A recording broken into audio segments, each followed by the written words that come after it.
नवी मुंबई विमानतळामुळे व्यापार आणि कनेक्टिव्हिटीला चालना मिळणार। लोकांसाठी जीवन सुलभता वाढवण्यासाठी आम्ही वचनबद्ध। मुंबईतील विकास कामांच्या उद्घाटनाआधी मोदींचं ट्विट। पंतप्रधान मोदी आज मुंबई दौऱ्यावर। मोदींच्या हस्ते आज नवी मुंबई आंतरराष्ट्रीय विमानतळाचं उद्घाटन होणार। मोदी ग्लोबल फिनटेक फेस्ट परिषद आणि प्रदर्शनाला देखील उपस्थित राहणार। मेट्रो 3च्या शेवटच्या टप्प्याचंही लोकार्पण। डी.बा. पाटील यांचं नाव विमानतळाला देणं, महाराष्ट्रातील भूमिपुत्रांचा सन्मान या कार्याला उद्धव ठाकरेंच्या सरकारचा मोठा हातभार लागला। या विमानतळाच्या लोकार्पण सोहळ्याचं आम्ही स्वागत करतो, संजय राऊतांचं वक्तव्य। नवी मुंबई विमानतळाच्या उद्घाटनासाठी डी.बा. पाटील यांचे चिरंजीव अतुल पाटील यांना निमंत्रण। दरम्यान स्थानिक भूमिपुत्रांकडून विमानतळाला डी.बा. पाटील यांचं नाव देण्याची मागणी केली जाते। नवी मुंबई विमानतळाला डी.बा. पाटील यांचं नाव देण्यासंदर्भात आज पंतप्रधानांसोबत चर्चा करणार नसल्याचं डी.बा. पाटील यांचे पुत्र अतुल पाटील यांनी सांगितलेलं आहे। आजच्या दिवशी त्या मुद्द्यावरती पंतप्रधानांसोबत बोलणं प्रोटोकॉल नाही, असंही अतुल पाटील यांनी म्हटलंय। विमानतळ उद्घाटनाचा दिवस उजाडला, मात्र डी.बा. पाटील यांचं नाव देण्याची शक्यता नाही। 3 महिन्यात नाव देण्याचं मुख्यमंत्र्यांनी आश्वस्त केलंय। यावर विश्वास ठेवणं थोडं अवघड जातंय, माजी आमदार बाळाराम पाटील यांची प्रतिक्रिया। नवी मुंबई विमानतळाला डी.बा. पाटील यांचं नाव देण्याची आग्रही आणि तेवढीच भावनिक मागणी, पण दुर्दैवानं सरकारला स्थानिकांच्या भावना समजलेल्या दिसत नाहीयेत। आमदार रोहित पवार यांची ट्विटमधून सरकारवर टीका। नवी मुंबई विमानतळाबाहेर पंतप्रधान मोदींच्या स्वागताचे बॅनर, स्वागतासाठी उभारण्यात आलेल्या कमानीवर डी.बा. पाटील यांचं नाव। पंतप्रधानांनी डी.बांच्या नावाचा उल्लेख करावा, स्थानिक भूमिपुत्रांची अपेक्षा। नवी मुंबई विमानतळ परिसरामध्ये स्वतंत्र पोलीस ठाणे निर्माण होणार। सुरक्षेच्या दृष्टीने राज्य सरकारकडून मंजुरी। पोलीस ठाण्यासाठी विविध संवर्गातील एकूण 108 पदं भरली जाणार। नवी मुंबई पोलीस आयुक्तालयातील पनवेल शहर आणि उल्वे पोलीस ठाण्याच्या हद्दीत विभाजन केलं जाणार। ब्रिटनचे पंतप्रधान कीर स्टारमर मुंबईत दाखल। पंतप्रधान मोदी आणि स्टारमर यांची मुंबईमध्ये व्यापारासंदर्भात चर्चा। भारत ब्रिटन दरम्यानचा व्यापार आणि गुंतवणूक क्षेत्रातील परस्पर भागीदारी संदर्भात चर्चा होणार। नवी मुंबई विमानतळावरती भूमिपुत्रांच्या नावानं गरबा खेळला जाऊ नये। विमानतळावर भूमिपुत्रांना, मराठी माणसांना नोकऱ्या मिळाव्यात, तसं झालं नाही तर संघर्ष होईल, संजय राऊतांचा इशारा। राऊतांचे गुजराती मारवाडी मित्र नाहीयेत का? प्रताप सरनाईक यांचा सवाल। लोक कंटाळून राऊतांचा भोंगा फोडतील, सरनाईकांचा टोला। पंतप्रधान मोदींच्या उपस्थितीमध्ये आज मेट्रो 3च्या अंतिम टप्प्याचं लोकार्पण होणार आहे। आरे ते वरळी नाका अशी ही मेट्रो सेवा सुरू होती। आता ही मेट्रो वरळी ते कफ परेड अशी देखील आजपासून सुरू होणार आहे। डायमंड गार्डन ते मंडाले मेट्रोचं लोकार्पण लांबणीवर। सुरक्षा प्रमाणपत्र न मिळाल्यानं उद्घाटनाचा कार्यक्रम पुढील काही काळासाठी स्थगित। पंतप्रधानांच्या हस्ते मेट्रो सेवेचं होणार होतं लोकार्पण। शिवसेना पक्ष आणि चिन्हाची पुढील सुनावणी 12 नोव्हेंबरला होणार। सुप्रीम कोर्टाने दिली पुढची तारीख। आज होणार होती अंतिम सुनावणी। आज सुनावणी पूर्ण होणार नाही हे लक्षात आलं होतं। 12, 13 आणि 14 नोव्हेंबरला सुनावणी होणार। ठाकरेंच्या सेनेकडून कपिल सिब्बल युक्तिवाद करणार असल्याची असीम सरोदेंची माहिती। तर सुनावणीचा निवडणुकीवर काहीतरी परिणाम होईल, सरोदेंचा दावा। खटला शिवसेना विरुद्ध अमित शहा असा आहे, त्यामुळे अमित शहा काय यंत्रणा वापरतात हे बघणं अतिशय महत्त्वाचं असेल। शिवसेना चिन्हावरील सुनावणी संदर्भात राऊतांचं वक्तव्य। ज्यांच्यासोबत खान त्यांना बाण मिळणार नाही। धनुष्यबाण बाळासाहेब ठाकरेंच्या विचारांना चालणाऱ्या शिंदेंसोबत आहे, नवनाथ वन यांचं वक्तव्य। केरळच्या श्रीसन फार्मा कंपनीच्या सर्व औषधांच्या विक्रीवर बंदी। श्रीसन फार्माच्या कोल्ड्रीफ औषधामुळे 11हून अधिक बालकांचा मृत्यू। कोल्ड्रीफमुळे मध्य प्रदेश आणि राजस्थानमधील मुलांचा मृत्यू। पुण्यातील रेडिनेस या कंपनीच्या बनावट कफ सिरपच्या साठ्यावर कारवाई करत जप्ती। मध्य प्रदेश आणि राजस्थानमध्ये औषधामुळे 19 बालकांचा मृत्यू झाल्यानंतर अन्न आणि औषध प्रशासन सतर्क। अन्न आणि औषध प्रशासनाचे सहआयुक्त गिरीश हुकरे यांची माहिती। बालरुग्णांसाठी असलेल्या कफ सिरप प्रवर्गातील औषधांची विक्री डॉक्टरांच्या चिठ्ठीशिवाय करू नका। अन्न आणि औषध प्रशासनाचे विक्रेत्यांना निर्देश। तर कफ सिरपमुळे आतापर्यंत 16 चिमुकल्यांचा मृत्यू। कफ सिरपमुळे मध्य प्रदेशच्या चिंदवाड्यातील आणखी 3 चिमुकल्यांचा नागपुरात मृत्यू। नागपूर मेडिकलमध्ये आणखी 3 रुग्णांची प्रकृती चिंताजनक। आतापर्यंत कफ सिरपमुळे 16 बालकांचा मृत्यू।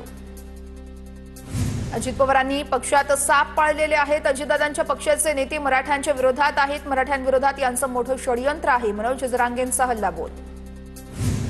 जरांगेंकडून राहुल गांधींचा दिल्लीचा लाल्या असा उल्लेख। दिल्लीचा लाल्या सांगतोय मराठ्यांना टार्गेट करा, मनोज जरांगेंचा आरोप।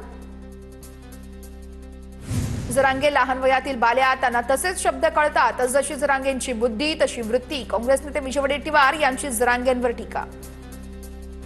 राष्ट्रवादी आमदारांच्या बैठकीत अजित पवार विरुद्ध छगन भुजबळ नाराजी नाट्य घडल्याची सूत्रांची माहिती. काही नेते विशिष्ट जातीवर टोकाची भूमिका घेत आहेत. पक्षाला किंमत मोजावी लागेल. अजित पवारांची भुजबळांविरोधात बैठकीमध्ये नाराजी. सरकारवर आधीच 9 लाख कोटींचं कर्ज, आता 31,000 कोटी आणणार कुठून? राऊतांचा सवाल. सरकारची तिजोरी रक्कमी असल्यानं अजित पवारांना झोप लागत नाहीये, राऊतांचा टोला. 17 ऑक्टोबरला ओबीसी नेते छगन भुजबळांची बीडमध्ये महाएल्गार सभा. 28 सप्टेंबरची सभा आता 17 ऑक्टोबरला होणार. अतिवृष्टीमुळे सभेची तारीख पुढे ढकलण्यात आल्याची माहिती. जालन्यात ठाकरेंच्या सेनेकडून जिल्हाधिकारी कार्यालयासमोर आंदोलन. सरकारविरोधात जोरदार घोषणाबाजी. हेक्टरी 50,000 रुपये अनुदान देऊन शेतकऱ्यांना कर्जमाफी द्यावी अशी शेतकऱ्यांची मागणी. पंढरपूरमधून शिवसेना ठाकरे पक्षाच्या राज्यव्यापी आंदोलनाला सुरुवात. नुकसानग्रस्त शेतकऱ्यांना त्वरित भरपाई द्यावी. पीक विम्याची रक्कम दिवाळीपूर्वी मिळण्याच्या मागणीसाठी आंदोलन. माढ्यातील छत्रपती शिवाजी महाराज चौकामध्ये रास्ता रोको आंदोलन. शेतकऱ्यांना सरसकट कर्जमाफी आणि हेक्टरी 50,000च्या मदतीची मागणी. मोठ्या संख्येने शेतकरी आंदोलनात सहभागी. कोल्हापूरकरांचा बीडमधील पूरग्रस्तांना मदतीचा हात. आजरातील भगवारक्षक दुर्गामाता बहुउद्देशीय संस्था आणि कीर्ती श्री काबरा फाउंडेशनच्या मदतीने पूरग्रस्तांना जीवनावश्यक वस्तूंचं वाटप. छत्रपती संभाजीनगरमध्ये गोरक्षक आक्रमक. गोरक्षकावर झालेल्या हल्ल्यानंतर गोरक्षक आक्रमक. गोरक्षकांनी छत्रपती संभाजीनगर जालना महामार्ग रोखला. महामार्गावर गाई घेऊन गोरक्षकांचं आंदोलन. पंढरपूर शहरातील आंबेडकर चौक, सावरकर चौक, भोसले चौक परिसरातील खड्डे बुजवण्यास सुरुवात. मुख्यमंत्र्याकडे जाणाऱ्या खड्ड्यावर रस्त्यावरती मोठ्या प्रमाणात खड्डे पडल्यानं भाविक आणि स्थानिकांनी प्रचंड त्रास होत असल्याचं सांगितल्यानंतरच आता खड्डे बुजवण्याचं काम. कोल्हापूरमध्ये कारखान्यांचे काटे तपासणारी यंत्रणा. गेल्या 10 वर्षांपासून धूळ खात. केंद्र सरकारने दिलेल्या 15 हायड्रोलिक व्हॅनपैकी एकही व्हॅन सुरू नसल्याची माहिती. तर अधिकाऱ्यांनी मुद्दाम मशीन खराब केल्याचा संभाजी ब्रिगेडचा आरोप. छत्रपती संभाजीनगरच्या उंडण गावात बँक ऑफ बडोदाच्या शाखेकडून शेतकऱ्यांना कर्जवसुलीची नोटीस. सरकारने घोषणा करूनही बँकांकडून नोटीस आल्यानं शेतकऱ्यांकडून चिंता व्यक्त.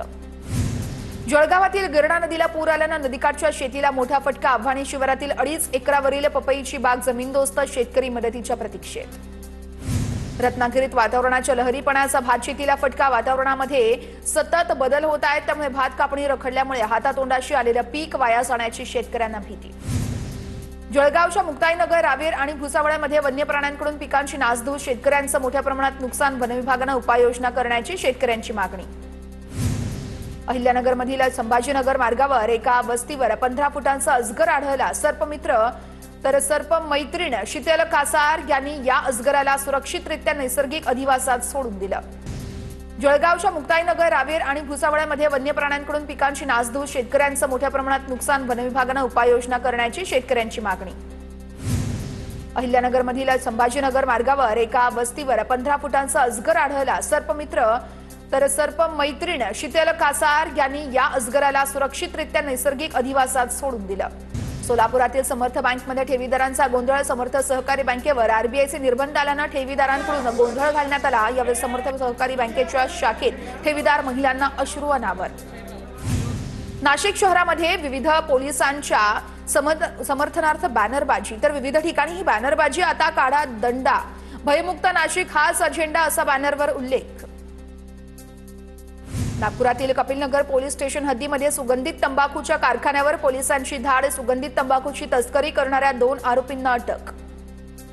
बीडच्या अंजनवती गावात 4 जणांकडून महिलेला मारहाण. तर संबंधित आरोपींवर कडक कारवाईची मागणी.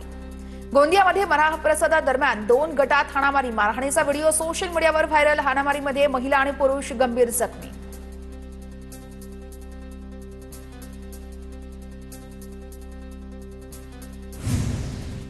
नाशिकमध्ये झाड कापण्याच्या कटरमध्ये आग लागल्यानं स्फोट. सातपूर परिसरात घडली घटना. सिगारेट पेटवत असताना ठिणगी पडल्यानं झाला स्फोट. 3 ते 4 जण गंभीर भाजल्याची प्राथमिक माहिती.